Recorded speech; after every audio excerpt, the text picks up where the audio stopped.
Hey everyone, Ben from Living Survival. So today we're going to take a look at my latest hammock setup. I'm going to go through some of the ins and outs, the pros and cons of using hammocks in this video titled Hammocks for Dummies. Alright, so there's no doubt hammock camping is very, very fun and very, very comfortable. There's definitely a few options on the market, and I'm going to share some of that information with you today and go over some of the knowledge that I've picked up through my experiences with hammock camping. I'm going to go over several types of hammocks, suspension systems, and how to get the most comfortable lay. So currently I use a Warbonnet Blackbird XLC hammock. This is the hammock here. It's got a double-ended stuff sack. So you basically just pull out one side that includes the webbing, hook it to the tree, and then pull out the other side and hook it to the tree as well. Then I also have a tarp, which we'll talk about that. And I also have an underquilt, their Yeti underquilt. We'll also talk about that. So first you're going to need two trees to hook your hammock straps to. Now these two trees are about 15 feet apart. It is going to vary a little bit depending on the type of webbing you have, how long it is, for example, but these will work just fine for me. And then you're also going to want to make sure that the ground is clear of any obstacles such as sticks or high grass or anything like that, because you do want to hang your hammock fairly low to the ground so that it's easy to get in and out of. You also want to consider the diameter of your tree or thickness of your tree. The thicker the tree, the more webbing you're going to use trying to wrap around it. So as you can see, the trees that I'm using today are not too thick, but they will certainly support the hammock and my weight. So the hammocks that you buy are going to come with a webbing system or a strap system. Now you can purchase things like the Eno Atlas straps, which are basically nylon webbing with loops sewn in, and then you can attach your your carabiner or your line to that. You can just go with straight webbing that goes through a buckle system, which is what I have here today. And then some people also use what's called whoopee slings, which are basically am steel, which is a very high quality nylon braided line. It's used in marine applications. It's got a very high tensile strength with very low stretch. You do want to avoid using paracord. I started off using paracord with some of my other hammocks, and they do stretch quite a bit. So your best bet is either the whoopee slings or the nylon webbing. And even if your hammock doesn't come that way, it can easily be upgraded with a webbing strap kit or a whoopee sling kit. The Blackbird XLC has the webbing system. You can order it both ways, whoopee sling or webbing. So basically what I have is just, it's black nylon webbing that's going to go around the tree. It goes into a set of cinch buckles, and then it has an am steel loop that's hooked into the gathered end on the hammock. So just like there's several different webbing options to connect your hammock to the tree, there's several different ways you can do it within those systems as well. This particular system, as I said, is a cinch buckle system. So in order for me to hook it around the tree, I would have to undo this cinch buckle, run it around the tree, and then run the webbing back through the loop, and then hook it back to the cinch buckle. You can make that step a lot easier just by using a climbing rated carabiner, and that's what I'm going to do today. Another benefit of using a carabiner somewhere in your system is that it gives you a detachment point should you want to stow your hammock away during the day at camp, for example, without having to readjust your webbing when you connect it back up. So I'm simply just going to run my carabiner right through the loop in the end of my webbing, and then I'm going to hook it around the tree. Now you want to start off with your webbing at about head level, and you can adjust it later on. So I'm basically just going to run it right around the tree and clip my carabiner right back onto itself. So then all I have to do is go and hook up the other side. Again, this is a double-ended stuff sack, so all I have to do is undo the other end, grab my webbing, and hook it to the other side.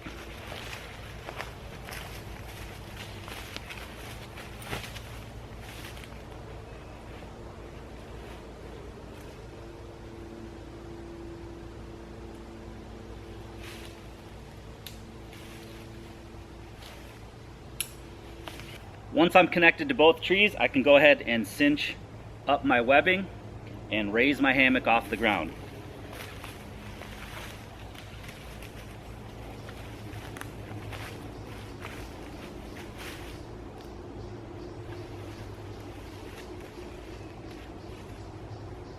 So you can see how I have my carabiner on here. Makes it so that I can quickly disconnect the hammock if I wanted to. Then I have my buckle system, which allows me to quickly and easily adjust the hammock. Now, as I said, this is a gathered end hammock. That's simply what it means. It's gathered at the one end. Most hammocks are going to be this way, but they do make bridge hammocks, which are separated by a pole here. You know, it's just an additional thing that you have to carry, but it will help eliminate shoulder squeeze, which you can get in some hammocks. Hammocks will come with or without a bug net. You can purchase additional bug nets that will wrap around your hammock. It just depends on the manufacturer. This being the Warbonnet Blackbird XLC, it is integrated with this bug net. You can also get a winter top cover for it, which basically gives you a breathable sort of a breathable cover on the top, and it will help retain some heat. But believe it or not, the bug net will also help retain some heat. Some hammocks, such as this XLC, will have a head and a foot section. The head section is marked here by the tag, so you're going to want to keep that in mind if you do have a head and tail section, so that you're sure to set it up the way that you want to enter and exit. You can see here that the stuff sack just rides off to the side, and then I have it connected the same way on the other side. So the Blackbird XLC comes in a single layer or double layer, and all that means is that you're going to have a single layer on the bottom or a double layer. The double layer creates a pocket where you can slip a pad in there to give you a more comfortable sleep, and also, you know, give you some more insulation for the cooler nights. It also does help prevent mosquito bites, but I choose to go with an underquilt system. And I don't need the additional strength of a double layer, so I chose the single layer route just to save weight. Most hammocks, like your Enos and your Grand Trunks and things like that that can be found at like sporting goods stores, are going to be a single layer. Now you can also get something that's called a single or a double hammock. Basically all that means is the width of the hammock is going to change. A double hammock made for two people is going to be a bit wider, and that's going to be more comfortable for some people, since you want to lay diagonally in order to get a flat lay. Some people like to lay in a banana style or banana fashion. Me and a lot of other people prefer to lay flat, and therefore you want to lay on the diagonal.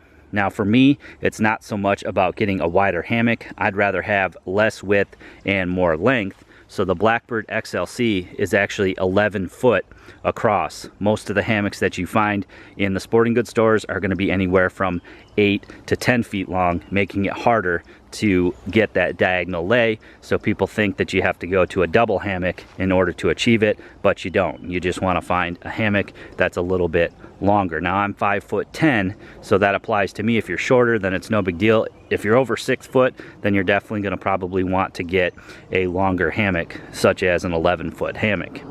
Now you remember we hung the webbing at about head level. Now that gets me fairly close to the ground. I'm going to be a little bit closer to the ground when I sit in the hammock. Now I'm using nylon webbing, which doesn't stretch a whole lot, so that's good. But what you want to try to achieve is about a 30-degree lay angle. And the way that you can figure that out is you can put your hand up as if you're pointing a gun, and from the tip of your thumb down to the tip of your pointer finger is approximately 30 degrees.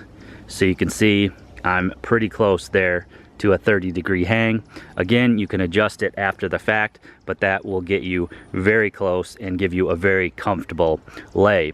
Another thing to consider is that you want your head end to be a little bit lower than your feet end. Sometimes the problem with having your head end higher is that you're going to slip down and your legs will end up way up in the air, and your body and your head will end up lower in the hammock. So if you lower the head end, it's going to give you a much better night's sleep without sliding down. As far as material goes, the Blackbird XLC has 70D nylon material, so it is high quality material. You can use a hammock, this one in particular, to lay on the ground. So I could lay it on the ground. I would still probably want to use a ground sheet just to avoid punctures and things like that, but I could lay it on the ground and use it as a tent if I couldn't find trees that would allow me to hang. So you want to make sure you look for a decent quality nylon. Most are these days, but it's something to consider. One thing that I really like about the Blackbird XLC is you see that it has these shock cord tie-outs here on both sides. And what that does is on your head side, Again, I'm going to lay diagonally like that. On my head side, it keeps this bug net off my face, which is very nice. Nothing worse than getting stung through your bug net by mosquitoes. And then the other side has a shelf. It's a gear shelf, so that you can toss things in there like your shoes, your watch, flashlight, anything, you know, that you might have in your hammock with you. A book, for example, you can toss right into that gear pouch. Now, they do make things that'll hang on your ridge line, and you notice this has a continuous ridge line all the way through. Some of your more affordable hammocks aren't going to have that. You, of course, could adapt them to that, but having a ridge line going across the center is a great idea for hanging things like a lantern, or you can hang a little sack that holds your stuff. For me, I really like having that shelf. Now, there's also a tie out here, and on the inside, what that allows you to do is unzip the bug net and fold it away for use during the day as just a chair, for example. So I can unzip my bug net, go ahead and throw it over my ridge line, and then I could use these tie outs here to tie back my bug net. Again, handy for during the day, and I can go ahead and just use my hammock as a chair, whether I'm cooking or just hanging out talking to friends. You can get that bug net up and away from you, which is really nice. So next thing you're going to want to do is go ahead and get in your hammock, put some weight in it, let it settle down, let everything tighten up, and then you can adjust it for comfort.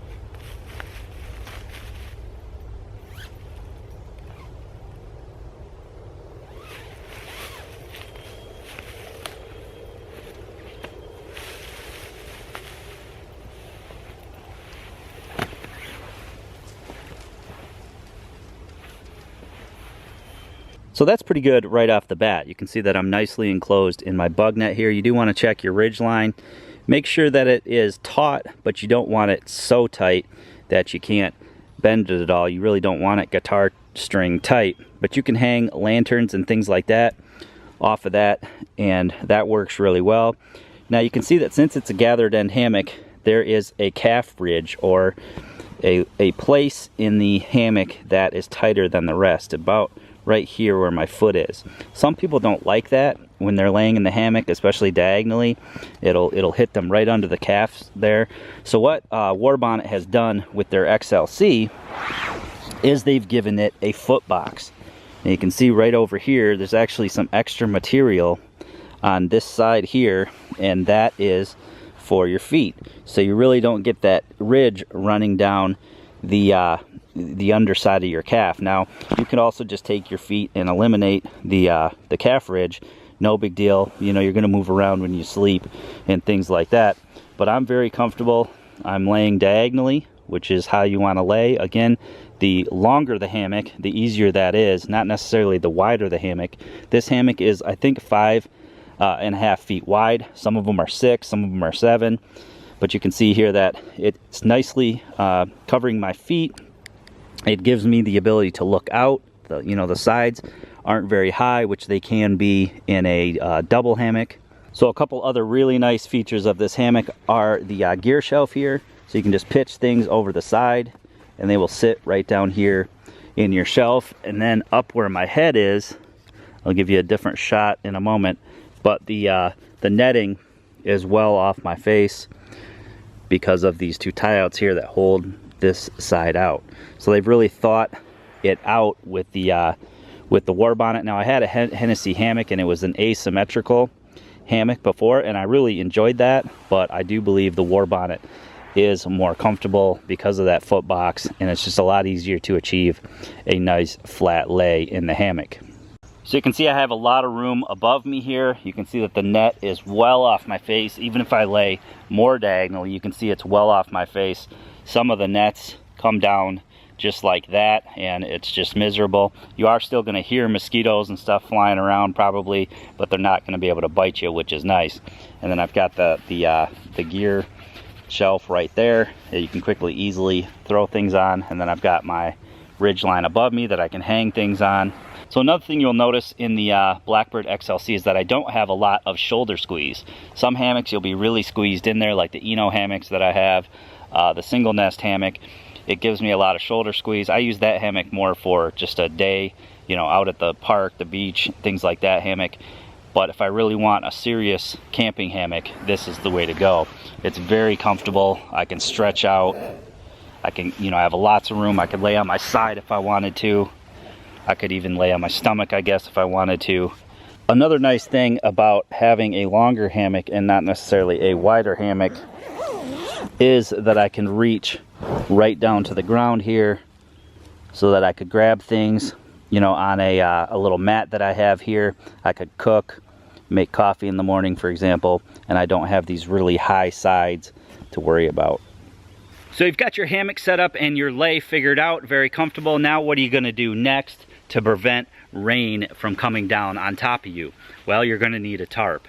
In this case, I'm using the Mama Jamba tarp from Warbonnet, a very nice sill nylon tarp, very lightweight, packs down very small, and still will give me the protection I need from the rain. Now, one thing to consider with tarps is that you do want it to go the distance of your ridge line. So if you're getting a longer hammock, an 11 foot for example, you need to make sure that your tarp will cover that ridge line. Now you can take a standard tarp and run it diagonally. That'll give you a little bit more length with less coverage on the side.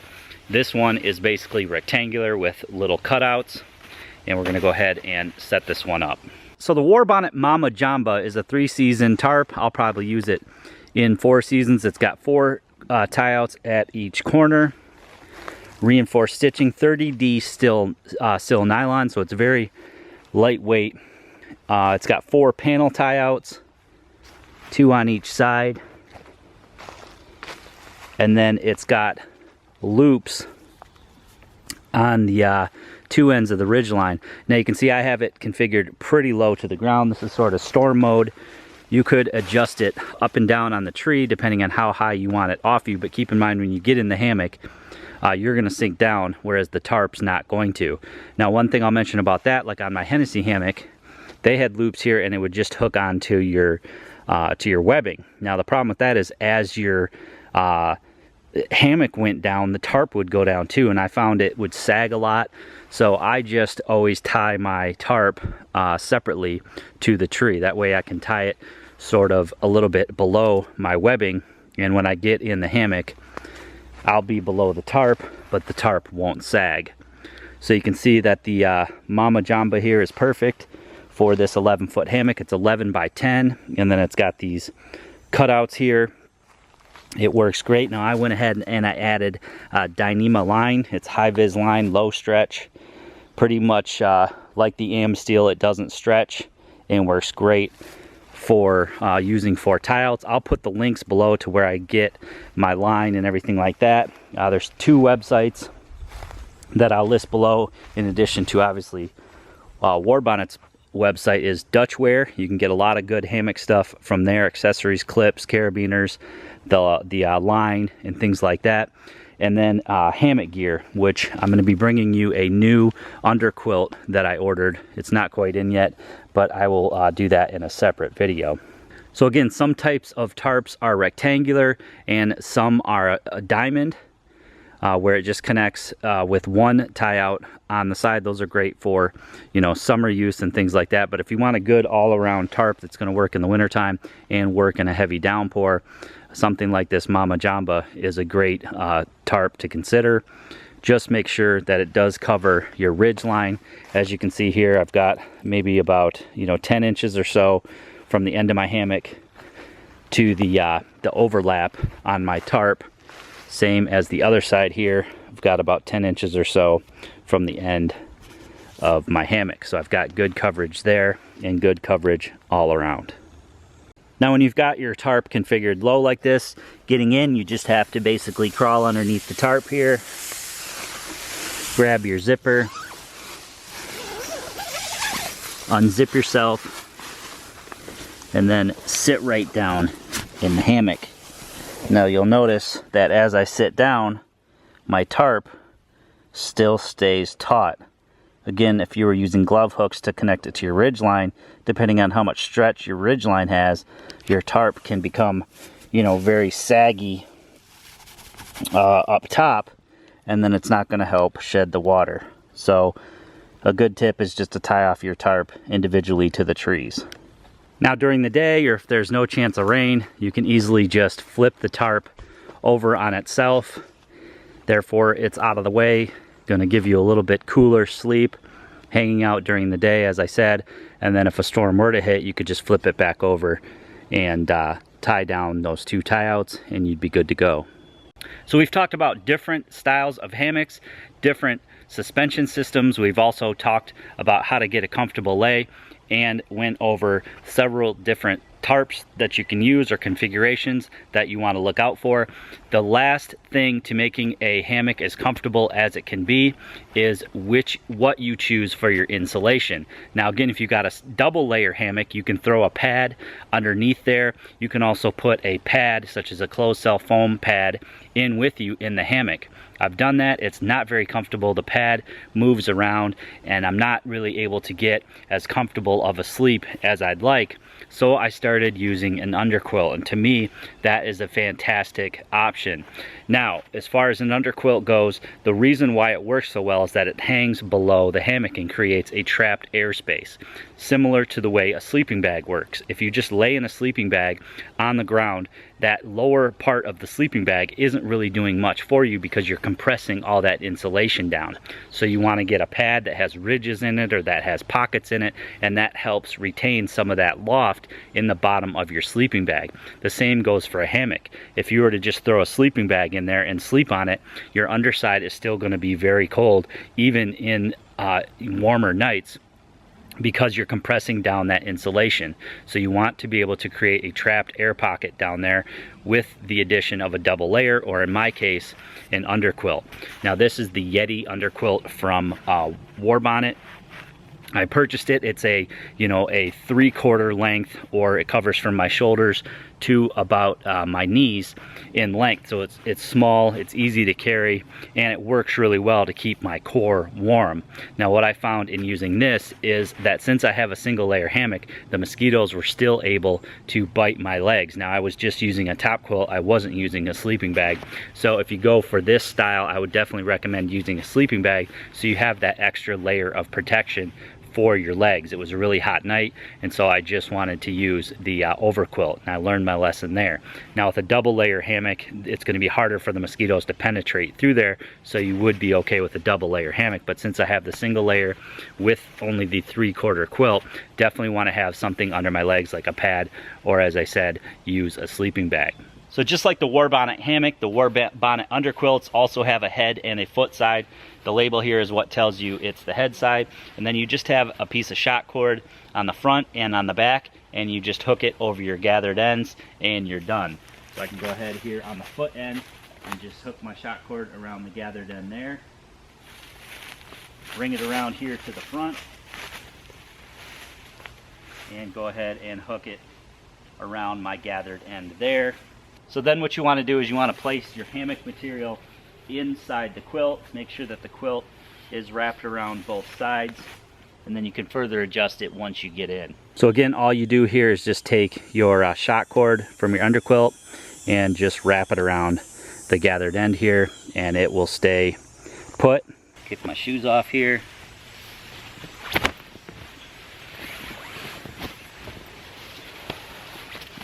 And then what you can do is you can reach down and adjust your underquilt to where you want it. For me, I want it right up at my shoulders, right about to my neck. So where it's at is pretty good. And it's on both sides of me. So that's going to give me a good amount of insulation throughout the night. So hopefully you can kind of see here the coverage that my underquilt is giving me. On both sides, you can see it just goes to just under my knees there. Now another thing you want to make sure is that you want to make sure that the shot cord, which is right here where my toes are, you want to make sure that that goes up over the foot box. You don't want it to go down where the ridge is in the hammock, because again, I'm going to be sleeping diagonally. So you want that shot cord to be up over the foot box where it is. But you can see here that I'm covered with the underquilt. If it moves on you a little bit, I can just reach outside the hammock, pull it back under. You can get, underquilt clips and things like that Again, I'm not too worried about it on this one because I am going to get a full length quilt. You can see where it doesn't cover me, but already I can feel the huge difference in warmth underneath my back and shoulders. So it really does make a tremendous amount of difference. Now, just like sleeping bags, you can get all different types of underquilts as far as the fill goes. You can get different fill down. I believe this is an 800 fill goose down. You can get them in different season or temperature ratings from like 40 degrees down to 0 or below.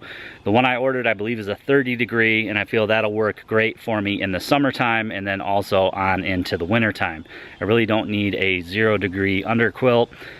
I'm not planning on hammock camping when it's that cold, but I do hammock camp when it gets down into the 30s and 20s at night. So with the underquilt and a sleeping bag or top quilt, I should be comfortable. I'm a hot sleeper anyway. So again, just to recap, we talked about the different style hammocks, whether you get a gathered end hammock, which is what 90% of the hammocks you're gonna find are. Again, you can get one that's called a bridge hammock that has two rods on either end. A little bit heavier, a little bit more to carry, but some people might find that more comfortable. I don't have any problem with the gathered end hammocks, especially when I get it in the right length for my body size. Again, you can find more affordable options. I actually have a more affordable option coming up in a video in a few days. We're going to take a look at another great hammock that you can find that's very, very affordable, and I'll show you how to customize that to make it comfortable. If you want the ultimate in comfort, something like the Warbonnet Blackbird XLC is awesome. Gives you that perfect diagonal lay with that foot box and the gear shelf. We talked about the different types of suspension systems. You want to stay away from paracord. You want to use something like nylon webbing or am steel, which is what whoopee slings are made out of, because it's going to eliminate that stretch. You'll wake up sometimes on the ground if you use paracord, so I tend to stay away from it for things that are weight bearing. We talked about the 30-degree hang angle, putting your head a little bit lower than your feet to make sure that you get that nice flat lay without shifting in the middle of the night. And we also took a look at tarps. Now keep in mind, you want to again get a tarp that's long enough to cover the ends of your hammock. This being an 11-foot hammock, I want an 11-foot tarp, and I had about 10 inches or so on either side, so that's great. You can get them diagonally, or you can use a lesser size tarp like a 10x8, and you could run it diagonally from corner to opposite corner, and that'll give you sort of a diamond shape, and it'll just give you less coverage on the sides. So there's lots of different options when it comes to configuring your tarps as well. This one has a built-in bug net. My Hennessy had a built-in bug net. Ones like the Eno and the Grand Trunks, you want to get a bug net that covers the whole thing. Nothing wrong with that, but I do like the fact that it's integrated into the zip on the Blackbird XLC. And finally, we talked about underquilts. They'll give you the ultimate comfortable night's sleep, keep you nice and warm, which is key for me. Again, you could also put this on the ground if you had a ground sheet. So a lot of different ways that you can use a hammock.